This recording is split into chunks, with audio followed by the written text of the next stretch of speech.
হয়েছে। যে ব্যক্তি ফজর পড়লো আল্লাহ তার জিম্মা মেনে নিল, সারা দিলেন। যে পড়লো না সে আল্লাহর জিম্মাদারিতে না, সে কোথায় পড়বে সে তার মতো চলতেছে। তো এইভাবে আমরা নামাজটুকু ধরবো। যিনি আমাদেরকে মাইয়ার উনি শিখিয়ে গেছেন, আমি নামাজ পড়ে গেছি, তোমরা নামাজ পড়ে আসো।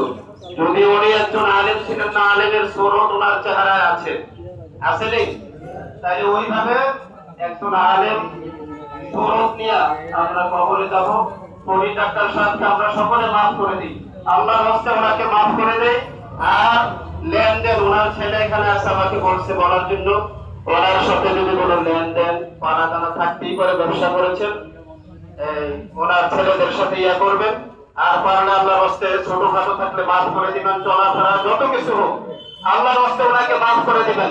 আল্লাহ যেন ওনাকে মাফ করে দেয় এখনই, কারণ এটাই সবচেয়ে বড় বিষয়। আমরা যারা উপস্থিত আছি অথবা নাই, সবাই যেন আল্লাহর হস্তে ওনাকে মাফ করে দিই।